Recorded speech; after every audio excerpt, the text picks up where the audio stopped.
Hey, this is Sigrun with Universal Pagan Temple, and I came across this. Perhaps it was the will of the gods that I came across this pastor who wrote a book that is actually releasing tomorrow, um, called Pagan Threat. Not a pagan threat, just Pagan Threat by Lucas Miles, and it does have a foreword by Charlie Kirk, the late Charlie Kirk. Um, and just the amount of misinformation just from this pastor's Instagram, it's disturbing to say the least. Uh, okay, on Amazon it says the world does not need Christianity of convenience or cultural compliance. It needs a Christianity that is fervent, passionate, and unapologetically true.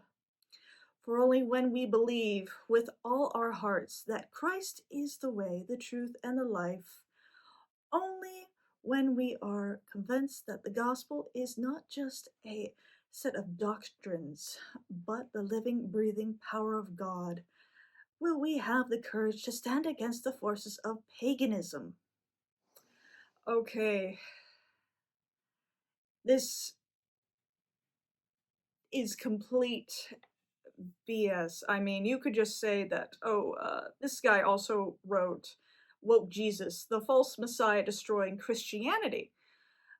Okay, his definition of what is woke, um, well, historically, Jesus kind of be pretty woke for these people. Um, so I'm going to attach an image here. He uses a goddess statue as the backdrop of his book. If you want to come out and just say you hate women, just come out and say it. A lot of guys in the manosphere are already doing so. Uh, okay, and I'm gonna attach some posts here from Instagram. Paganism isn't a myth; it's a movement. Paganism is a religion and a spiritual belief. Deal with it. Okay, and then on this slide, you've seen it, but didn't know what it was. Crystals in retail stores. Okay, crystals can be used by anyone because it's witchcraft, and witchcraft is a practice, not a religion. There you go. Witch talk influencers. Okay, so you're only looking at witch talk. Uh, witch talk. There's some experienced practitioners on there, and there's some newbie ones. Okay, but you're using this as a way to judge the entire pagan community when you do this. And this is unfair. This is like me judging the entire Christian community based off of one insane evangelical when, Catholics exist, Orthodox exist. Sacred abortions. Now it's up to the pagan to decide if they're okay with abortion or not okay with abortion. Pop stars casting spells. I'm assuming he's talking about musicians and like maybe Lady Gaga and her music videos. It's just silly stuff, really. It's not that deep. Modern paganism equals nature worship. Yeah, we do worship nature because we see our gods in nature. Goddess theology. Well, that's funny. We worship gods and goddesses. Our faith is balanced. Christianity, Judaism, Islam is not balanced because they do not acknowledge the existence of the divine feminine. And without the divine feminine, the divine masculine is out of balance. Without a god is unbalanced. I mean, Catholicism kind of comes close with the Virgin Mary, but not all the way. Personal truth. Well, this is more sort of new age. Magic and mysticism. Okay, magic, you spelled it with M-A-G-I-C, not with a K at the end of the C, so you don't know anything about magic. Don't know anything about Crowley. Magic is the science and art of causing change to occur in conformity with will. Mysticism, anti-Christian morality. That's a big point there I want to make. Anti-Christian morality. Your Christian morality comes from paganism. You can look at any individual pantheon, whether it be Norse, Greek, Celtic, Egyptian, and you can actually look up their morality. Even the Roman pagans had morality, even though a lot of people want to say, well, they didn't have morality. No, if you killed somebody, they got you. They executed you. If you committed manslaughter, you were exiled. I mean, you could look at the 42 negative confessions in ancient Egypt. Just Google it, and you'd be surprised. I think 8 or 9 out of 42 are just about theft itself. So amazing. But a lot of the morality that Christianity says that they were the originators of is actually pagan morality. You can take, for example, marriage. I've heard Christians time and time again say that, oh, we've invented marriage. No, you didn't. It was present all the way back in ancient Egypt. I mean, there was the myth of Osiris and Isis, and some tales that was the first marriage. Of course, that's unique to that pantheon. But comparative mythology is a term that Christians are not aware of. In comparative mythology, we can look at Norse paganism, Egyptian paganism, and see the similarities between them. The sun is feminine, and the moon is masculine. But then, the Egyptian moon is both masculine and feminine. And there's comparative mythology between the Greeks, the Norse, the Celtic, so on and so forth. Okay, next slide. It presents itself as welcoming and inclusive, but is in direct opposition to the gospel. Well, we are welcoming and inclusive because paganism, as it stands, is so diverse. And there's just so many paths within paganism that, it brings to mind that one scene in Conan the Barbarian. And this is a perfect example of how pagans actually will speak to each other in a aggressive way where Christians won't talk to you anymore if they find out you're a pagan in occasions. But, Conan's sitting there at the campfire with the thief, and Conan asks, which god do you worship? And the thief goes, I pray to the four winds. And then he asks Conan, which god do you worship? And Conan says, I worship, what was it? Crom. I worship Crom, but he does not listen. And that goes on in that scene, but it's a example of how pagans actually talk to each other. We don't we might banter a little bit, do a little bit of shit talking, but it doesn't go beyond that. We're not aggressive. We're not hateful towards each other.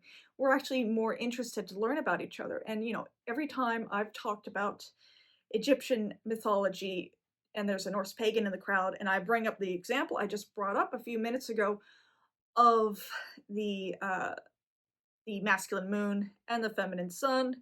Oh, the Norse pagans are, oh, I didn't know that. Oh, I didn't know that. That's interesting. And they go in and look into Egyptian mythology. So it's a wonderful sharing of information of comparative mythology. Okay, next slide. It's more than a trend. It's a neo-pagan revival. Well, yeah, we are reviving. Paganism is the fastest growing religion right now. And there's a reason for that. And you can look at Christianity at this point where it's driving so many people away. It's because of the behavior of Christians, and they've never addressed that they're the problem at this point. That they're, the reason why people are leaving is because of the way Christians behave towards people.